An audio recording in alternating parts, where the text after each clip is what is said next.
Assalamualaikum sahabat ruang belajar, apa kabar semuanya? Semoga sehat selalu. Ketemu lagi dengan saya Eko Prastyo. Selamat datang di channel Ruang Belajar. Segala sesuatu di dunia ini punya pola, punya aturan. Jika kita mengikuti pola dan aturannya, maka kita lebih mudah mendapatkan kesuksesan. Termasuk hal ini berlaku di dalam membangun kekayaan.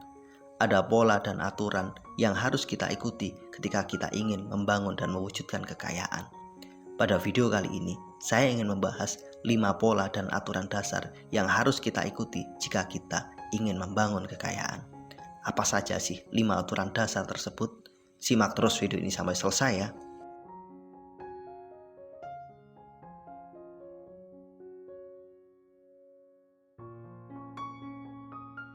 Jika kamu ingin benar-benar kaya, aturan nomor 1 ini wajib kamu ikuti. Ciptakanlah sebuah kondisi di mana berapapun penghasilanmu selalu lebih besar jika dibandingkan dengan pengeluaranmu. Ini adalah aturan mutlak, ini adalah aturan wajib, ini adalah aturan dasar yang selalu harus kamu ikuti, berapapun nilai dan tingkat penghasilanmu. Jika kamu gagal mengikuti aturan dasar ini, maka nggak usah bermimpi tentang kekayaan. Nggak penting berapa penghasilanmu, yang terpenting adalah berapapun nilai penghasilanmu, itu selalu lebih besar jika dibandingkan dengan total keseluruhan pengeluaranmu. Jika penghasilanmu besar, namun pengeluaranmu jauh lebih besar, maka nggak usah bermimpi untuk menjadi kaya. Kamu hanya sebatas terlihat kaya. Mungkin benar kamu punya mobil, kamu punya rumah, kamu punya berbagai hal yang sangat menarik. Tapi jika kemudian kondisinya total penghasilanmu selalu lebih kecil jika dibandingkan dengan total pengeluaranmu, ini sih sama saja, tetap saja kamu miskin. Kondisi yang sebaliknya, jika mungkin penghasilanmu kecil, namun total pengeluaranmu selalu lebih kecil dari penghasilanmu yang kecil itu, maka secara pelan namun pasti, pada saatnya nanti ketika kamu bersabar, kamu akan mampu mengakumulasi kekayaan yang sangat besar. Aturan 1 ini adalah aturan mutlak. Ciptakanlah sebuah kondisi di mana penghasilanmu selalu lebih besar jika dibandingkan dengan pengeluaranmu. Jika kamu mampu menciptakan aturan dasar ini, maka kamu akan mampu benar-benar menjadi kaya.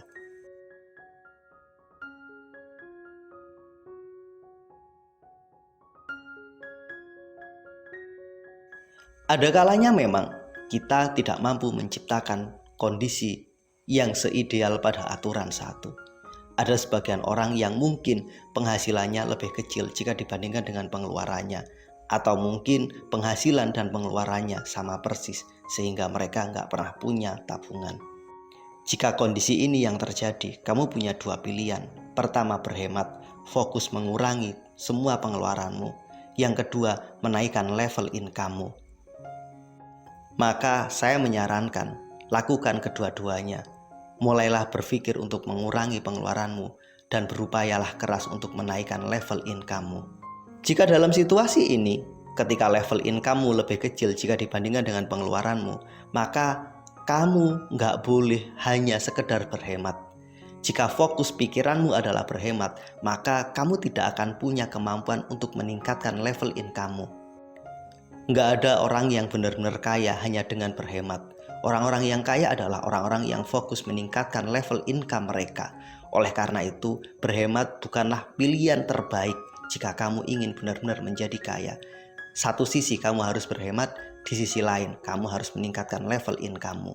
Inilah aturan yang harus kamu ikuti jika kondisinya level income-mu lebih kecil daripada level pengeluaranmu. Maka berhematlah. Di saat yang bersamaan, kamu juga harus berpikir untuk menaikkan level income-mu.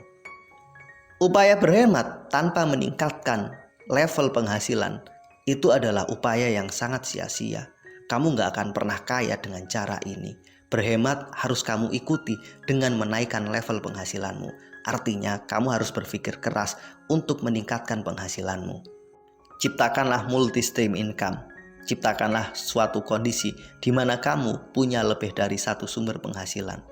Kondisi ini yang pada akhirnya nanti akan membuat kamu memiliki surplus penghasilan.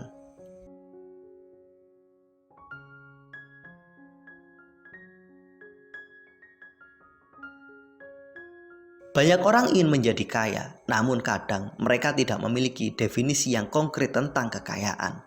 Pada aturan ketiga ini, kamu harus memiliki definisi yang konkret tentang kekayaan. Dan satu hal yang terpenting, definisi tentang kekayaan yang kamu susun selain konkret juga harus produktif.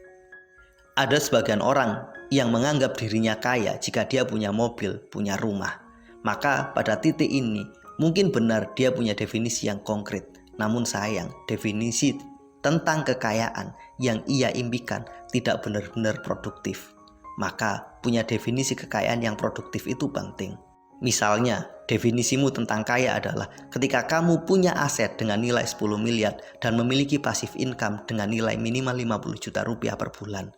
Maka ini adalah definisi kekayaan yang sedang ingin kamu perjuangkan. Memiliki definisi tentang kekayaan secara konkret itu penting agar otak kita konkret memberikan visualisasi dan gambaran. Inilah apa yang saya tuju, inilah target yang sedang ingin saya perjuangkan. Jika kamu tidak memiliki definisi yang konkret tentang kekayaan, maka kamu akan bingung untuk menilai dirimu apakah kamu telah benar-benar kaya atau tidak. Tanpa adanya definisi kekayaan yang konkret yang harusnya kita miliki secara mandiri akan membuat kita terombang-ambing dan dipengaruhi oleh makna kekayaan oleh orang lain, sehingga kita akan lebih mudah meniru perilaku orang lain. Inilah aturan ketiga, milikilah definisi kekayaan yang konkret dan produktif. Kamu tidak hanya sekedar punya mimpi tentang kekayaan, namun kekayaan itu adalah kekayaan yang produktif. Punya aset adalah contoh dari definisi kekayaan yang sangat konkret dan produktif.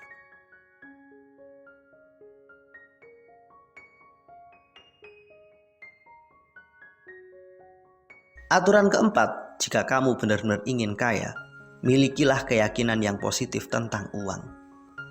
Kamu ingin kaya, namun keyakinan yang tertanam dalam pikiran bawah sadarmu tentang uang bersifat negatif. Ini akan menjadi satu paradok. Ini akan menjadi sesuatu yang saling mereduksi dan menghancurkan. Maka jika kamu benar-benar ingin kaya, coba kamu evaluasi dan kamu kenali keyakinan-keyakinan apa saja sih yang ada dalam dirimu. Jika ada sebagian dari keyakinan tentang uang itu bersifat negatif, maka coba sadari dan kemudian ubahlah. Tak jarang, pada sebagian orang yang sedang berjuang untuk membangun kekayaan justru memiliki pola keyakinan yang negatif.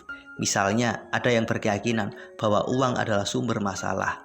Ada juga yang berkeyakinan uang adalah sumber konflik. Mungkin sebagian yang lain memiliki keyakinan bahwa uang adalah simbol keserakahan. Uang adalah penyebab ketidakharmonisan sebuah hubungan dan berbagai contoh keyakinan-keyakinan negatif lainnya. Cobalah kamu memahami keyakinan apa yang tersembunyi yang ada dalam dirimu.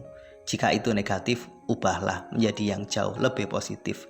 Karena keyakinan yang negatif itulah yang akan menjadi penghambat utama keberlimpahan dan kekayaan yang sedang kau perjuangkan.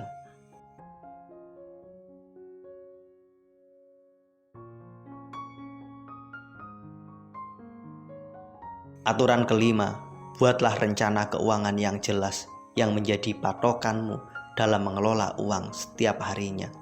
Jika kamu gagal membuat satu rencana, maka sejatinya kamu sedang memulai kegagalanmu untuk membangun kekayaan. Kamu harus punya pola anggaran yang jelas. Berapa banyak uang yang akan kamu gunakan untuk konsumsi, berapa uang yang kamu gunakan untuk menabung, untuk investasi, untuk dana sosial, dan berbagai yang lainnya. Perencanaan yang konkret dalam proses penganggaran dan kedisiplinan dalam mengikutinya adalah aturan terpenting, karena pada titik inilah kamu mengeksekusi uangmu. Hidup tanpa perencanaan dan penganggaran uang secara konkret, ini adalah satu hidup yang kacau. Ada kalanya, mungkin kamu punya banyak uang, tapi karena kamu tidak mampu membuat anggaran yang jelas sebagai patokan, maka sangat mungkin uang yang telah kamu dapatkan itu menguap begitu saja tanpa pernah kamu sadari kemana perginya. Inilah 5 aturan dasar yang harus kita ikuti jika kita sedang berproses dan membangun kekayaan. Mudah-mudahan video ini bermanfaat. Sampai ketemu pada video kami berikutnya. Terima kasih telah menonton. Assalamualaikum warahmatullahi wabarakatuh.